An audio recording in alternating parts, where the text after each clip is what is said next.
I seem to have had that playing in the background, so I got to hear it on a loop. That was weird. Anyway, yeah, so we are back again, once again, talking about this little known show. Of course, as always, Ironcast. Of course, as always, I am Ironcaster, your host, and with me today is the one, the only, brightest day. Hail, In chat. his fancy new duds. It's the wrong universe, but we're going to ignore that tonight. Ah. Well, it's always fun to be here. And yes, hello, Agent Decibel. Desi Bell. I call him Bell from now on. First name, Londo. Boom. Hey, that's what we call a segue. Bringing it right back on brand. Nice. So yeah, you were gone a little bit there. How'd that go? I see you you found a new little home base for some mobile suits. I did. Unfortunately, their supply is kind of limited and they don't deliver, so you kind of have to go there to get them, but wasn't too bad. For those of you who are wondering, that's Gundam from Japan in Oldsmar, Florida. Yeah. Yep, I got myself a little something. I'm not sure if I've shown it off in the show yet, but I can actually grab it right here. I got me the tall geese. Oh, nice. Yep. Figured I'd get around to. Yep. Oh, still got to build that. I got that, and I'll have to do that on a stream here soon. But yeah, so let's get on to things a little bit here. Of course, as always, we are here to cover yet another episode of the original 1979 anime, Mobile Suit Gundam. And today, we are covering the episode, The Winds of War. Let me pull it. Just make sure I get everything all set up. Do you care to take us away? I would indeed. As always, for those of you unfamiliar with the format of this show, I will read a script detailing the events of the episode scene by scene. We will pause every so often to discuss between ourselves and the chat. Feel free to ask questions and provide comments at any point in time. As Ironcaster said, this is episode 8, Winds of War. The episode opens above the majestic curves of a great canyon, as Mirai pilots White Base as carefully as possible. After a minor scrape, we are shown a mother consoling her young child. After another near scrape, Lieutenant Reed chastises the decision to fly at such a low altitude, and Mirai's ability to accomplish this.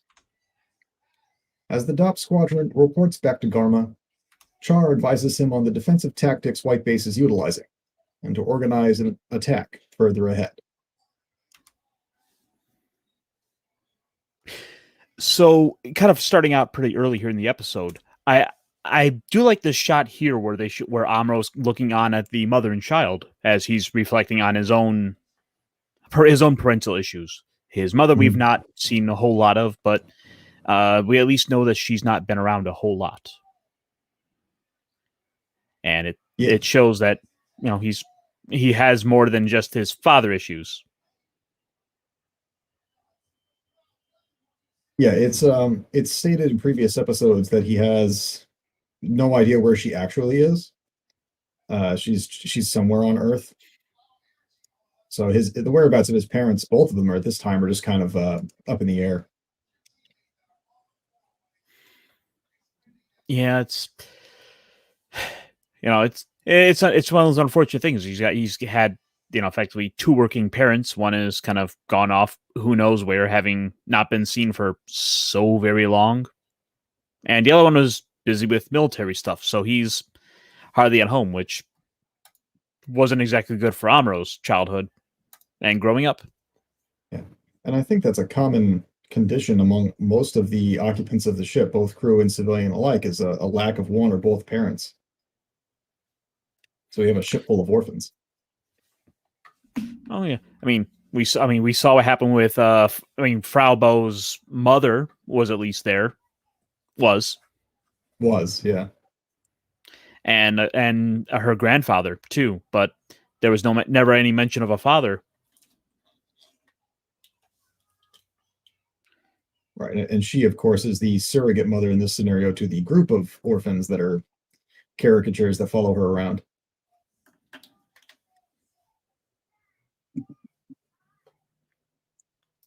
So continuing on. Apparently you sounded a little bit underwater. Yeah, I got nothing for it. I'm going to continue. As they watch the Xeon fighters fly off, Bright details the area called Midlake ahead, where he believes they will launch an attack. Lieutenant Reed agrees for once, hinging all of their hopes on Amuro's ability to fend them off using Gundam. Just then, several civilians enter the bridge, requesting to be let off at the nearby town of St. Angus. This annoys Reed, but Bright makes the command decision to request a temporary ceasefire from Garma. Char doesn't like the idea, but notes that it will give them time to mobilize more forces. Garma runs off to give the order, as Char thinks to himself how Garma is still the soft-hearted, spoiled rich kid he's always known. Yep. So one of the things I do like with this part here is, aside from you get more of that sense of the scheming of Char being the so trustworthy individual here, who, right, by the way, did nothing doesn't wrong. Have his own agenda, yeah. Is you also do get a little bit more of the sense of the logic of how the Minovsky particles work, where one of the things that Char kind of comes to point out, which I have my slide here, is he's figured that with the ship flying so low as it is, that it's been hitting some of the rocks, they can maximize the Minovsky particles to limit the abilities of the Xeon forces and their radar guided missiles. Yeah, it's an excellent example of something that we've discussed before, where the importance, or one of the important facts of this particle is put to explicit detail. They put a lot of thinking into the ideas on how this supposed particle works. Yes, apparently Agent Despel is here to remind us that Garma is useless. Although he does come up with some halfway decent strategies now and then. Right. He's a fairly competent commander as far as just generally holding ground, but he's not any better at fixing the problem of white base than Char seems to be. And it also he does mention and it puts into perspective the fear of his sister, who is above him in the chain of command. Yep. The still enigmatic Kycelia Zabi. Forget what episode she gets introduced, but I think it's soon. I think, and at the very least, in the next 2 to 3 episodes, she should at least show up. Yeah, that's relatively soon, given the length of the series. Yep. So I'm gonna continue. Back on White Base, Kai sets up explosive charges on their Gunperry carrier to make it look battle damaged. The Xeon forces close in, and Garma is very happy to see what he believes will be the end for the White Base. The Gunperry launches with the evacuees and Amuro on board, intercepted and escorted by a Xeon Logan recon plane. Fraubo and the young child wave to the Xeon pilots, and the pilots wave back, smiling. The mother looks down curiously at a large lake, as Hayato does the same. But Ryu says it's simply some bomb crater, having been filled in by water. As the carrier comes across some houses, the rest of the crew set off a distraction, using smoke bombs near the newly created hole to allow Ryu and Hayato to stage an emergency landing. I like these two pilots. They had a very human and kind of ordinary Joe face to the Xeon forces, where they're not all just these they're not all just made out to be these, cold, heartless soldiers or killers. That, the ones kind of dopey, and the other one seems to be the sort of fatherly man. Yeah, they're a nice microcosm for the overall setting of the episode, where even though these two sides are at war, there's still enough humanity left in everyone to at least allow for this, this release of non-combatants, regardless of how each side plans to use it. Yep.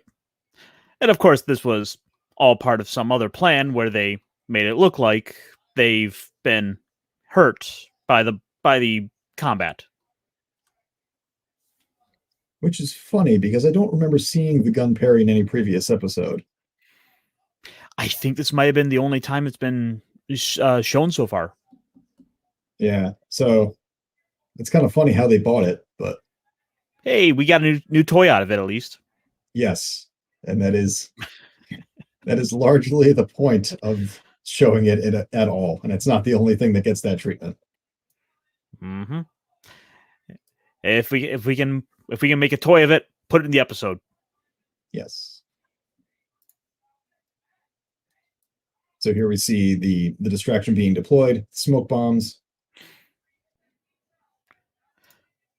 Yep, and Amuro's holding some smoke flares to. Actually, I believe all three of them are supposed to be holding them. Yeah, I only saw the one, but yeah, it's the collective effort is to make it appear as though the thing is smoking, which, I mean, for the purposes of how it's animated, it succeeds. Yep. Yeah, it's, taking advantage of a moment to taking advantage of the temporary ceasefire to get themselves in a more advantageous position for when the combat eventually ends, which we see that both sides are clearly planning around this idea. Right. No one's pretending this is something it isn't. Yep. Right. As Agent Decibels points out, because Xeon are the heroes. Does that mean that you hate them because you hate heroes? Anyway, Continuing on. Char and Garma look at the people who are released, but see no soldiers amongst them, something that surprises Char. The crew of the Gunperry jetpacks off the scene and back to White Base, causing the recon craft to follow them. The evacuees decide to go to the houses they saw earlier, but the mother and child split off to go to St. Ange's. The Xeon pilots watch, unsure as to what she's doing, as there's nothing at all in that direction. Ryu and Amuro get out of their hiding places in the Gunperry, planning to send out the Gundam. At which point we, of course, get our midway break for commercials. Yeah! Yeah! Maybe one of these days I'll get it on a soundbite. Which is honestly kind of the best nonsense segue just to have where you don't know how to get out of something. Just out of nowhere, you get this loud, screechy, cha! Write that down for later. Felt like I figured out how to get the soundboard to work through the setup, but that's another issue. I would just make it a thing in StreamYard. Like literally, we'll talk about it later. Yeah, this is a good idea though. Okay. Do you want me to continue, or do you have more screenshots? No, trust me, I have more screenshots, but I figured I'd stop and, ask if there's anyone that has any questions about what's going on with the current situation. Anyone wants to talk about any opening the floor up to a little bit of discussion for anyone who wants to leave any comments in the chat. We all enjoying the show so far? A little bit of wartime nonsense. Agent Decibel is clarifying that he hates weak heroes. That doesn't change my statement. Okay. Let me know when you're ready. I think we're all set. Okay. The Xeon pilots follow the crew until they get to White Base, then fly back towards the mother and child, as one pilot states that Garma clearly wouldn't understand what it's like to be a family man like him. Amuro deploys the Gundam, and since he doesn't know the recon craft's intentions, decides to follow it first. The plane flies over the mother and child and drops a capsule full of supplies. Amuro, seeing this, is able to hide in time. But as he takes aim, a gleam of light reflected off Gundam's eye announces his presence. The Lugan turns around, but Amuro shoots their left wing off, and the recon plane crashes into the lake. A couple of things I do like here. Back up briefly. Now, one, it does kind of look like they're about to drop a grenade. But I do really like the shot where the mother and child were running. It's it reminds me very much of North by Northwest. Where I'm familiar. All right, so it was I believe Alfred Hitchcock movie, and there's an iconic scene in it where the man it's been a case of mistaken identity, and your main character is being hounded down and chased for believing to have been someone else. And what happens is he winds up at one point in the movie running into a cornfield where he's being chased by someone in a crop duster plane with like a machine gun. Okay. Yeah.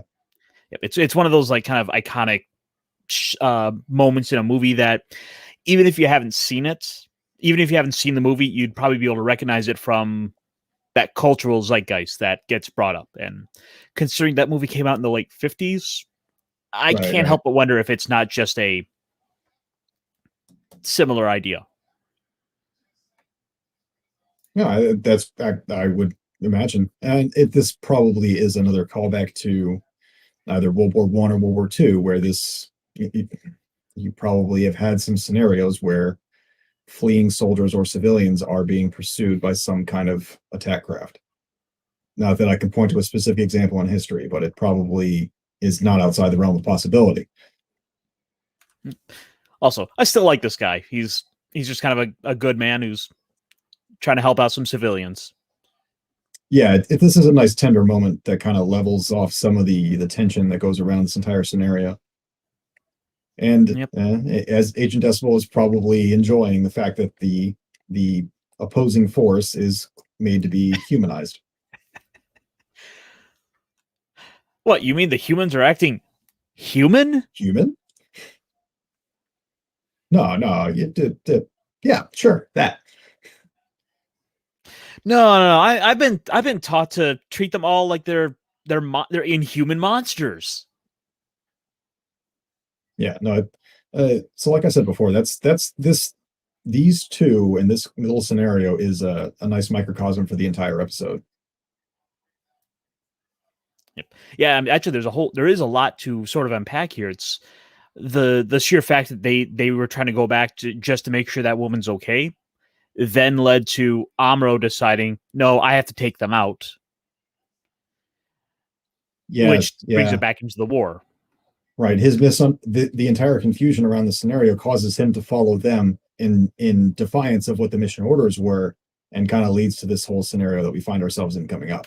Yep. And then Amuro's, I don't know, I'm kind of impressed to see just kind of how hardened Amuro's become over time here, where he's taking this action, he's taking this proactive action to get ready to take out this plane. You know, as far as all he needs to know is that's an enemy. This is someone who has to be eliminated. I don't want to do it, but he at least understands the severity of the scenario they're in. Right. At the same time, it is, and I'll point this out, it's his mistake that he gets caught both by following them and by taking aim, because if he hadn't taken aim, it's unlikely that the light would have reflected off his eye and given away his position. Good point. You know, that's one of those issues with the kind of one of those like iconic moments of a lot of like war games or movies, etc., where it's that glare gives them away, where it's pretty like obvious. A sniper scenario. Yeah.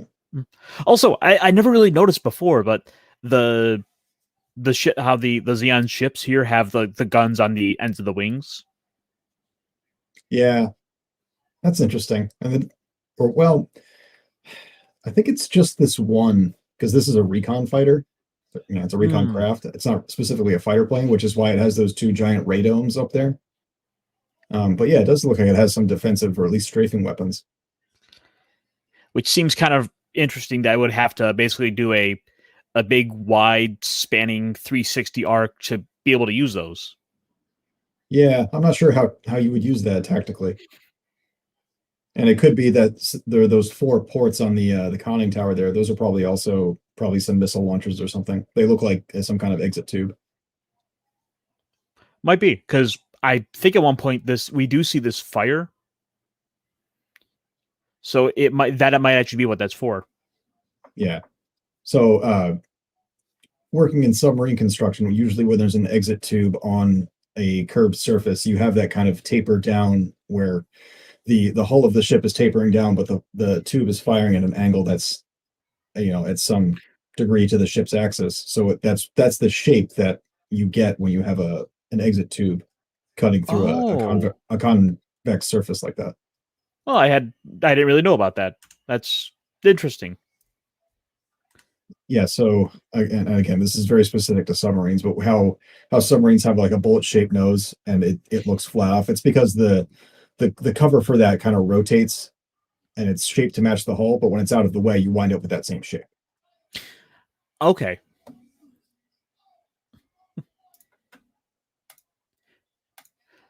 So I guess we should probably get back to it. I mean, there's some interesting little asides kind of getting into some of the bits of the show and of the manufacturing of the ships. Yeah. So again, we have this shot where he takes aim, he shoots down the Luggan, crashes into the lake. The 2 pilots survive. They do turn. Yes, yeah, they turn back around because they catch the glimpse of the light. No, I mean the guns on the okay, all right. tips of the. I see what you mean now. Yeah. Huh. That's actually pretty cool. I got pretty nice, pretty well timed screen cap. Yeah. All right. So moving on. Yep. The attack begins, and the gun tank is released along with the gun cannon, with Kai as its pilot. Kai is extremely frightened at his first time in real combat and quickly runs out of ammo. Garma and Char watch intently, as Char suggests that Garma watch the rear of his attack force. Garma thinks it's a waste since White Base will soon be completely destroyed by his force's sheer firepower. Char tells him that his... Go ahead. No, I just want to point out just one of my favorite moments here is just the let's traumatize Kai hour portion of the show. Just Kai getting scared shitless inside of the gun cannon as he's fired upon with its enhanced defenses akin to the Gundam and getting traumatized for about a good solid 5 minutes. Yeah. And this is interesting because we are not shown him taking the same kind of preparation that Hayato does before he launches in the gun tank. You don't see him on simulators or training or practicing his shots or anything like that. He's literally thrown like Amuro was into the heat of combat. And this is a much larger force under much heavier firepower than Amuro had to face his first time out. Yep. And we get to see that, they are at least taking out a couple ships. And of course, one of my favorite shots, Kai crying like a little bitch.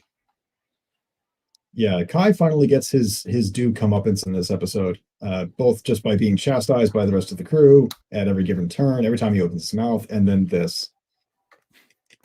Which, hey, now at the very least we have all 3 units in the field able to fight. So that is a major change now, and I'm really surprised that they didn't really make more of that we didn't get the Xeon perspective of them realizing they have a 3rd unit they could have deployed this whole time. And it's also the deployment of gun cannon isn't brought out to any kind of fanfare either. It's just kind of shown. Yep. Which Which I suppose we should talk about a little bit, the gun cannon as a unit.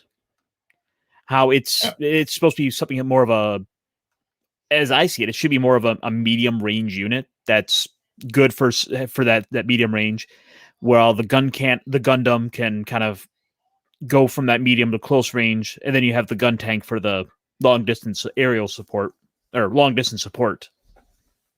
Yeah, that's exactly its intent. It is supposed to cover the gap between gun tanks, extra long range firepower, and be able to cover both Gundam from the rear and gun tank from the front in an ideal setup. And also, it's a good use of color. Like, yeah, you have the juxtaposition of the blue and the white on the Gundam, the more solid blue of the Gundam or the gun tank, and then this is all red with that little bit of yellow. I would argue it's also probably the most aesthetically pleasing. Like, it's not as audacious as the Gundam is, and it's not as questionably. I don't know how to say this. It seems like it could suit a multitude of purposes, whereas the gun tank just seems kind of clunky. Like, it's like you'll always hear the question, why did they put a robot half of a robot torso on a tank versus just making it a bigger tank? Whereas this kind of makes a little bit more sense.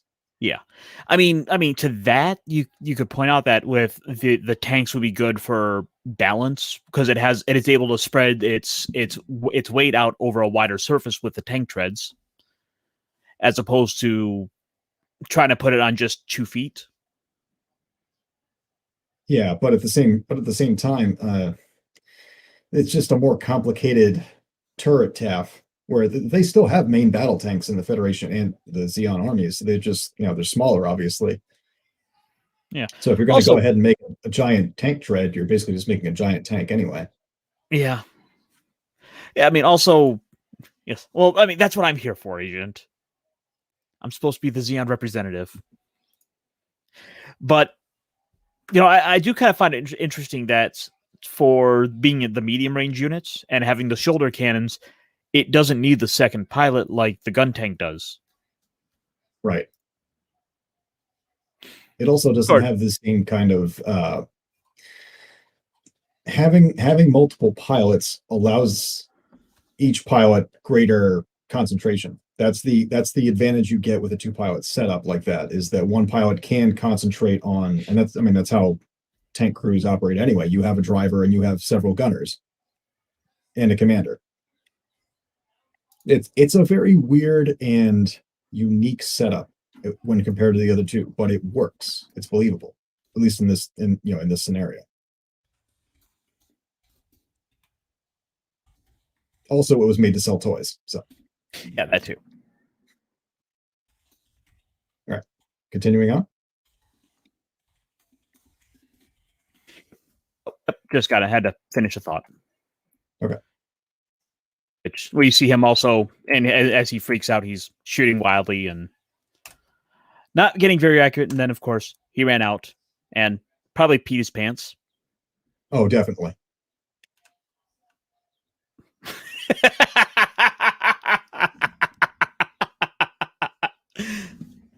Oh, anytime we can pick on Kai is a good day. Right, that is utter abject fear. This is definitely pee pants city right now. Yeah. So back to Garma. Yep. So let's see. What was the last thing I said? Garma thinks that watching the rear of his attack force would be a waste, since White Base will soon be completely destroyed by his force's sheer firepower. Char tells him that his plan of action would have been to hide the mobile suit in the transport and release it behind enemy lines. As if on cue, the word comes in that Gundam is attacking from behind enemy lines. With Gundam's help, the battle begins to turn around in the Federation's favor. Far in the distance, the 2 Xeon pilots are watching, with the mother and the child dressing their wounds. It is disappointing that we didn't get rid of these 3 orphans, but I guess they have to be around like ship mascots. You mean in a metaphorical way, right? Like they didn't leave. We're not talking about children. We're not talking about children ending, Mama Susan. Yes, we're talking about unloading the orphans here with the rest of the civilians. It's a shame they didn't escape. Yeah. Yes.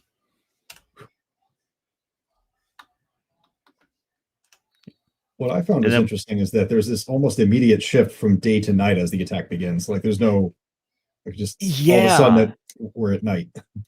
Yeah, there's just like you said, there was a sudden shift from day to night. So, which seems to imply that either one, they kind of lost. Either they like maybe went to lunch and came back and thought they were suddenly at night, or they're just kind of the implication that it was a prolonged fight and it's now gone into the night. Right. Yeah, it was just an awkward transition. Yeah. Yeah, it would. I think it would have been better if they had taken and added a little more color transition as the episode went on to maybe imply that. Right. Have a few minutes where the sky is red, implying sunset. Right. Yep. And wow, have they really deployed a lot of forces for this battle? Yeah, we're shown in the radar screens on White Base that they're completely surrounded. So we have dozens of tanks. Yeah, probably a few squadrons worth of fighters, several Zaku's. Yep. I mean, at the start of the episode, we saw there was about 15 of these DOPs just following after. Yeah. Right. There's this overwhelming firepower, which we've already shown is capable of overwhelming even the Gundam. So Kai in the gun cannon was, even though the gun cannon has the same type of armor plating, completely overwhelmed, like completely out of his element, unable to handle that kind of resistance. Yeah, it's a great battle for the episode, and again, it kind of leads back into that idea of the weight and of the odds have to keep improving or have to keep getting harder and harder as they go on, because now, as big as it was last episode for the fighting, we now have even more forces thrown at them, to the point now where they now have to deploy all three of the Gundams. The Operation V units. Yeah. Yeah. Thank you. All three units. Yeah. And it's also, I think it's not implied, but it's a good parallel to note the equivalent challenge between this level of force and Char alone in his Zaku with a couple of supporting units at the time, right? So earlier in the episodes, Char is able with a few Zakus and his Musai to give them the same kind of trouble that this entire unit is giving them. It speaks to Char's ability as commander. Yep, and I mean, you can see that even when he's not on the battlefield, he's still a tactical genius as far as the warfare goes. Right, he's reading the situation and predicting things accurately. Yep, he's able to put himself into the enemy's shoes to figure out what would I have done in their situation, which we've seen with the Gundam and the gun parry. Right. Yeah. Again, without him doing anything, it builds his character still, which is impressive. Yep. Which, well, all things considered, I still want to see him in a big red suit, and hey, maybe he can get that gun cannon. That would have been pretty cool.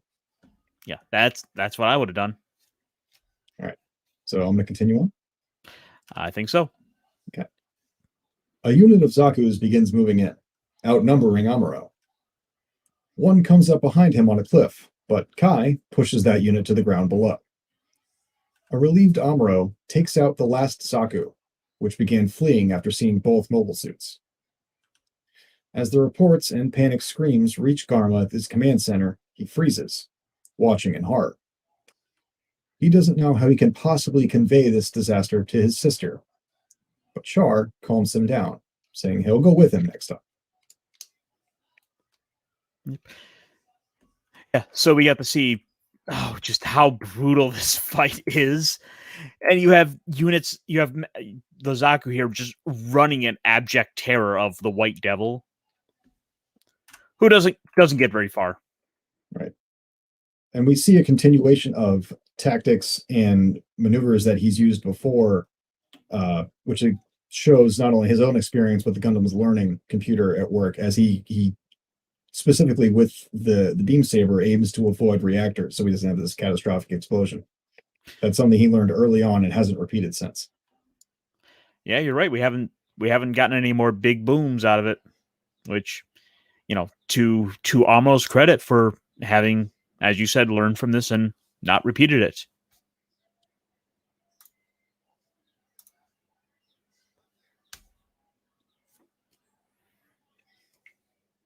What else you got? Oh, that's all I had. Also, I should point out, Amuro turning the shield into an offensive weapon. Yes, that was actually quite impressive. He does it, what, 2-3 times? At least, because then he also winds up doing a little dodge roll. Yeah, okay. So I remember this, and then he kills the Zaku with it. I think he does it twice, and then picks up the shield again. Here's the one that comes up behind him on the cliff. Then we had a little break for the soldiers commenting on the fight with the woman. And then he threw the shield at a Zaku.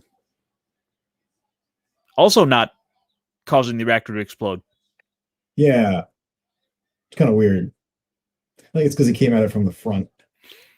I believe that the reactor is housed in the backpack, so if he didn't pierce the rear, it would have been okay. I believe. I'm pretty sure that's where it is, because that's where the cooling vents are. And all those coils, both in the head and the waist, and I think on certain models they come up from the legs. I think all that flows to the reactor.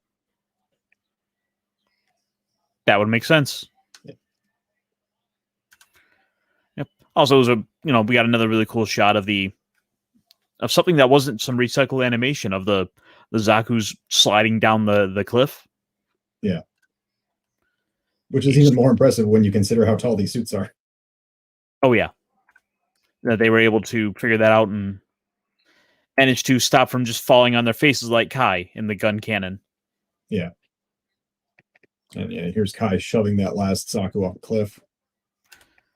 Yep. And the guy was running for his life, but he didn't get very far. No. Which is, kind of brutal. Speaking of pissing their pants. Right. This is the moment he realizes he's going to have to report not just this failure, but multiple failures from previous episodes to his sister and superior officer. Oh yeah, because it's been what, 3 or 4 failures from now, on top of Char's failures. Yes. This is a serious threat that you don't want to be the messenger of, to report just how many units now they've lost. It's got to be close to 50 plus. Oh yeah, the tanks. Yeah, definitely. Yeah, tanks, planes, Zaku's. I think that the Musai was intact, right? They didn't destroy the Musai, did they? I don't believe. No, I don't think that's been destroyed. Yeah, so they haven't lost that. They didn't lose the Gaw, but they lost plenty of actual offensive units. Like, there's clearly a dent in their forces. Yeah, especially considering this is the North American forces at the Great Canyon. Great Canyon. Yep. So we're in Arizona. Basically, yeah. Okay, I'm going to continue on with the last paragraph. Yeah, let's go ahead and Let's go ahead and get the episode wrapped up. Okay. The Xeon pilots thank the civilian mother, suggesting that she and her son sleep in the supply capsule. When she asks if there's anything that can be done to repay them, he tells the young son to grow up big and strong so that he can take care of his mother.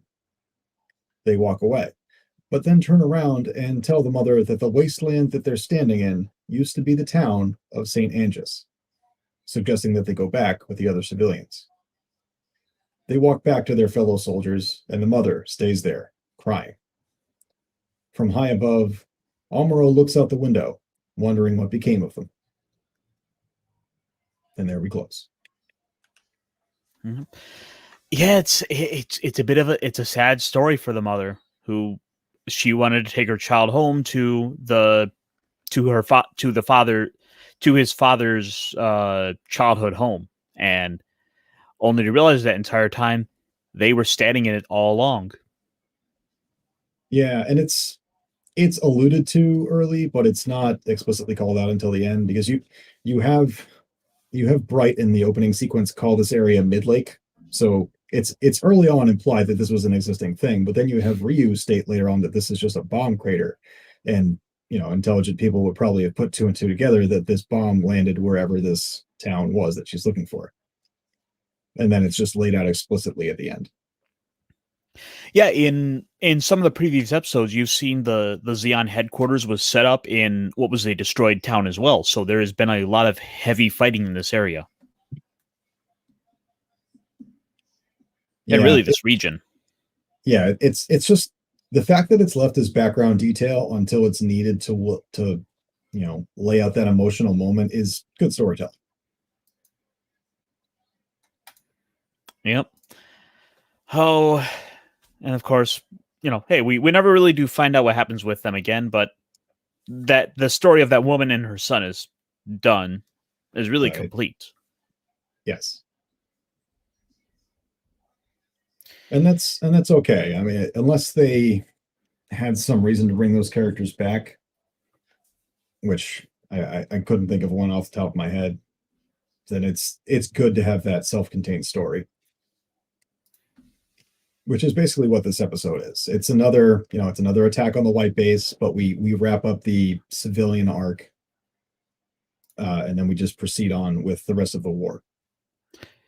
Yeah, it's been a long coming sort of conclusion of the story of the civilians, which we got last episode with them having a sit in on the on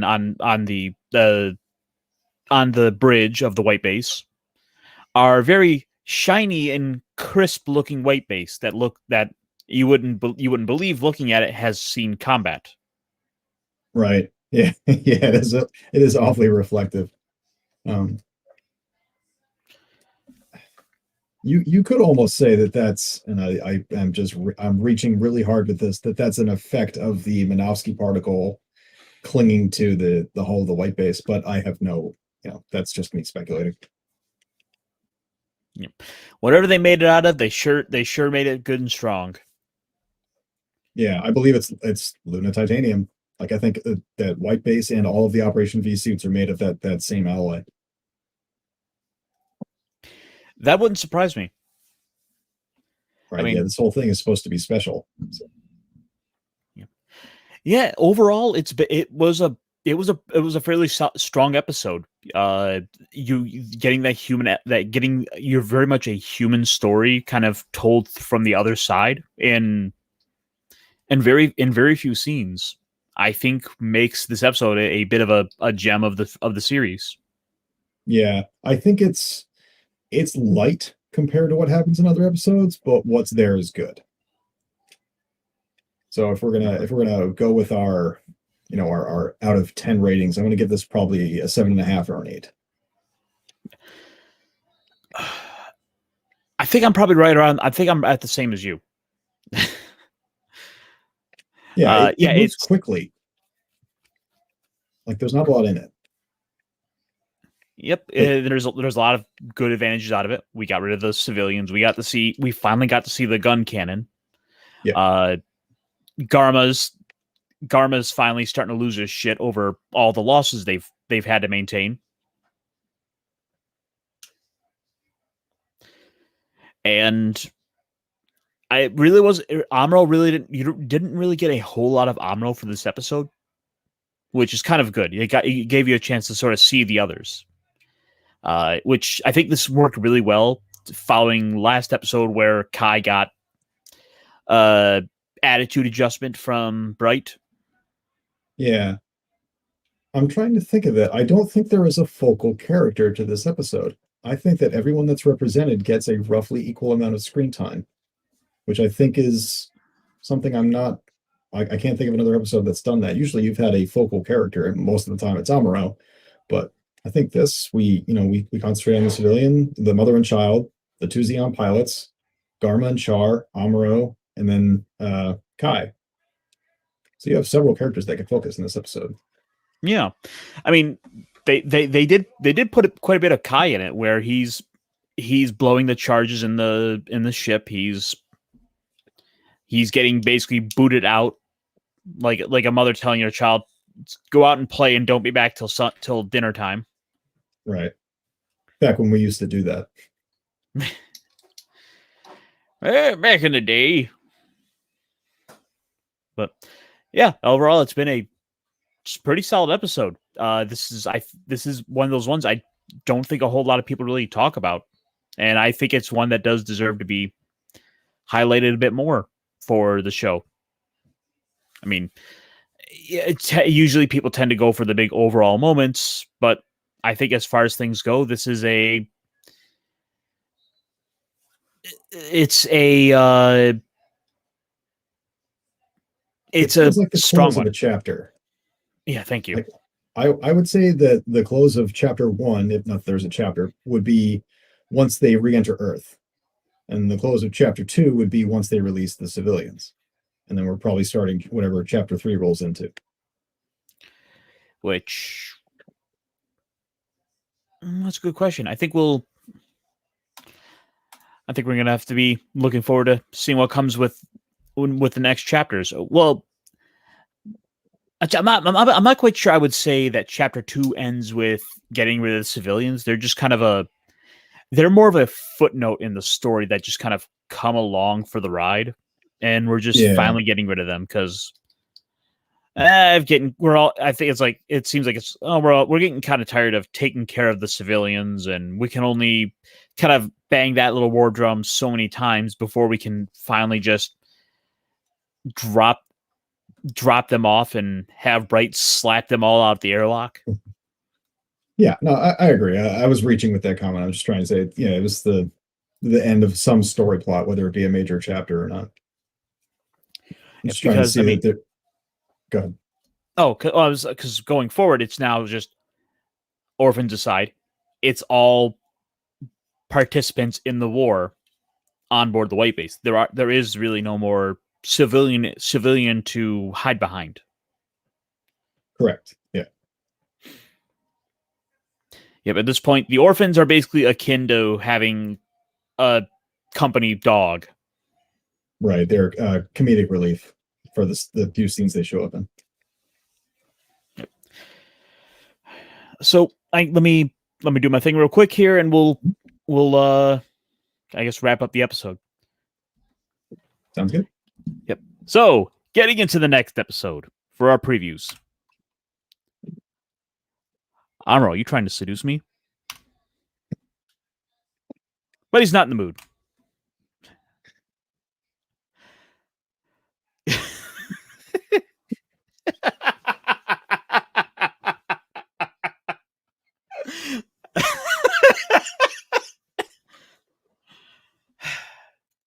Garma gets himself a spiffy spacesuit. And Amro kicks it. And we get a new leading lady. Oh, yes. So I remember what's coming up now. Oh, I can't remember the name of the next episode. That's okay. All we need to know is who will survive. Who will survive?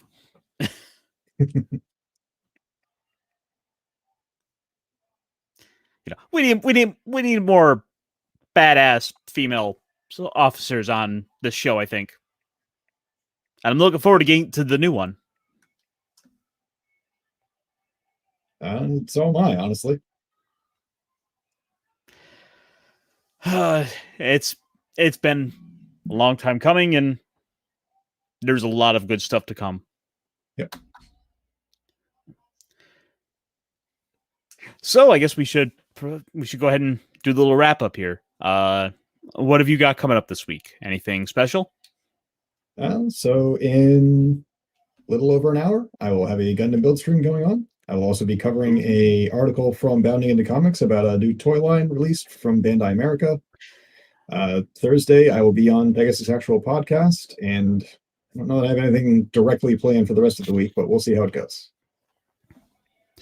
See, as for myself, I want to try getting a little more another gaming stream. I got a few things kind of piling up I want to get to playing, and yeah, hey, might as well do a little bit of streaming and a little chit chat while I do that. Nice. What do you got? Thursday, I should be over on Clobbering Times with the Global Geek Gang, where who knows what we'll wind up doing over there. Friday, there's always Father Christopher Miller's stream before Friday Night Tights.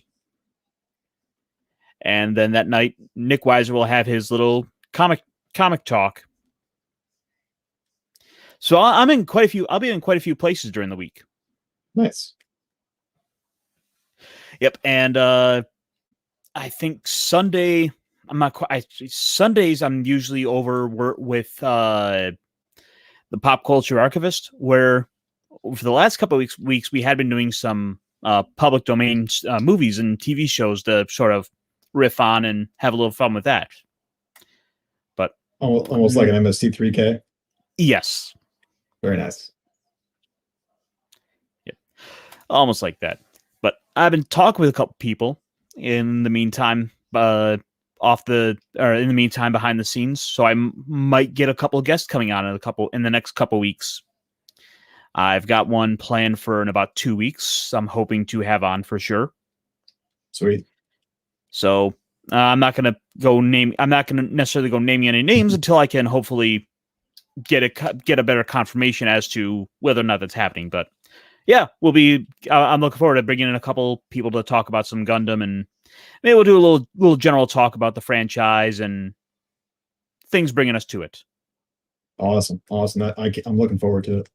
Yep, because I think that'd be a good way to go, to talk a little bit more about the franchise as a whole and kind of what other people get drawn to with it, and maybe the sorts of characters they like, and all that stuff.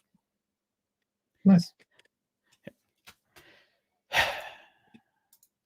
All right, well, I guess we'll go ahead and wrap up here. So everyone, have a good night.